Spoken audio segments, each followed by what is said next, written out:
ಮಳೆಗಾಲ ಆರಂಭವಾಗುತ್ತಿದ್ದಂತೆ ಕರಾವಳಿಯಲ್ಲಿ ಅರಬ್ಬಿ ಸಮುದ್ರದ ಪ್ರಕ್ಷುಬ್ಧಗೊಂಡು ಅಬ್ಬರ ಹೆಚ್ಚಾಗುತ್ತದೆ.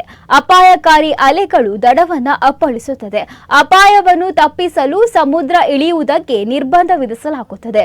ಉಡುಪಿ ಜಿಲ್ಲೆಯ ಮಲ್ಪೆ ಬೀಚ್ನಲ್ಲಿ ಮುನ್ನೆಚ್ಚರಿಕಾ ಕ್ರಮವಾಗಿ ತಡೆಬೇಲಿ ಹಾಕಲಾಗಿದೆ. ಪ್ರವಾಸಿಗರಿಗೆ ಸಮುದ್ರಕ್ಕೆ ಇಳಿಯುವುದನ್ನು ನಿಷೇಧಿಸಲಾಗಿದೆ.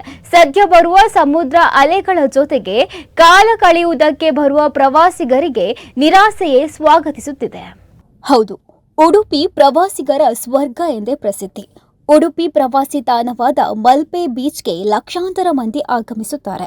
ಸದ್ಯ ಆಗಮಿಸುವ ಪ್ರವಾಸಿಗರಿಗೆ ನಿರಾಸೆ ಕಾದಿದೆ. ಮಳೆಗಾಲದಲ್ಲಿ ಸಮುದ್ರದ ಕ್ಷಣದಿಂದ ಕ್ಷಣಕ್ಕೆ ತನ್ನ ಸ್ವಭಾವ ಬದಲಾಯಿಸುತ್ತದೆ. ಗಾಳಿ ಒತ್ತಡ ಹೆಚ್ಚಾದಂತೆ ಅಲೆಗಳ ರೌದ್ರ ನರ್ತನ ಆರಂಭವಾಗುತ್ತದೆ.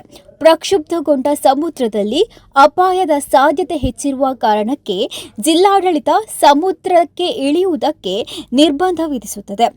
ಸಮುದ್ರ ತೀರದ ಬಳಿ ಸುಮಾರು 1 ಕಿಲೋಮೀಟರ್ ಉದ್ದಕ್ಕೂ 10 ಅಡಿ ಎತ್ತರದ ತಡೆಬೇಲಿ ಅಳವಡಿಸಲಾಗಿದೆ. ಫಿಶ್ ನೆಟ್ ಬಳಸಿ ಸುಮಾರು 10 ಅಡಿ ಎತ್ತರದ ತಡೆಬೇಲಿ ನಿರ್ಮಿಸಲಾಗಿದೆ.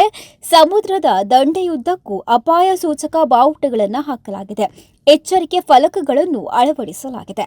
ಸೆಪ್ಟೆಂಬರ್ 15ರ ತನಕ ಪ್ರವಾಸಿಗರಿಗೆ ಮಲ್ಪೆ ಬೀಚ್ ಸಮುದ್ರಕ್ಕೆ ಇಳಿಯುವುದಕ್ಕೆ ನಿರ್ಬಂಧ ವಿಧಿಸಲಾಗಿದೆ. ತಡೆಬೇಲಿ ಹಾಕುವುದರ ಜೊತೆಗೆ ಟೂರಿಸ್ಟ್ ಪೊಲೀಸ್, ಲೈಫ್ ಗಾರ್ಡ್ಗಳು, ಪೊಲೀಸ್ ಹೋಮ್ ಗಾರ್ಡ್ ಕೂಡ ಪ್ರವಾಸಿಗರು ಸಮುದ್ರಕ್ಕೆ ಇಳಿಯದಂತೆ ಕಣ್ಗಾವಲು ಇಟ್ಟಿದ್ದಾರೆ. ಪ್ರತಿನಿತ್ಯ ಲಕ್ಷಾಂತರ ಪ್ರವಾಸಿಗರು ಮಲ್ಪೆ ಕಡೆ ಮುಖ ಮಾಡುತ್ತಾರೆ. ಸದ್ಯ ಮಲ್ಪೆಗೆ ಬರುವ ಪ್ರವಾಸಿಗರು ನಿರಾಶೆಯಿಂದ ಹಿಂತಿರುಗುವಂತಾಗಿದೆ.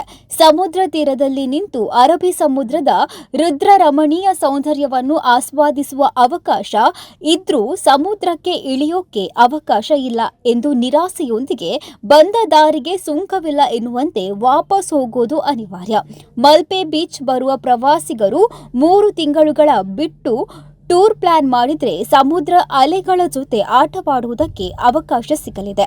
ಒಟ್ಟಿನಲ್ಲಿ ಪ್ರವಾಸಿಗರ ಸುರಕ್ಷತೆಯೇ ಮೊದಲ ಆದ್ಯತೆಯ ಉದ್ದೇಶದಿಂದ ಜಿಲ್ಲಾಡಳಿತದ ಕ್ರಮ ಅನಿವಾರ್ಯವಾಗಿದೆ. ಅಂದ್ರೆ ಸದ್ಯ ಟೂರ್ ಪ್ಲಾನ್ ಮಾಡಿ ಉಡುಪಿ ಬಂದ ಮಂದಿ ಅರಬ್ಬಿ ಸಮುದ್ರ ಜೊತೆಗೆ ನೀರಾಟವಾಡಲು ಅವಕಾಶ ಸಿಗದೆ ನಿರಾಸೆಯೊಂದಿಗೆ ವಾಪಸ್ ತಮ್ಮ ಊರಿನ ಕಡೆ ಮುಖ ಮಾಡದೆ ಅನ್ಯ ಮಾರ್ಗವಿಲ್ಲ.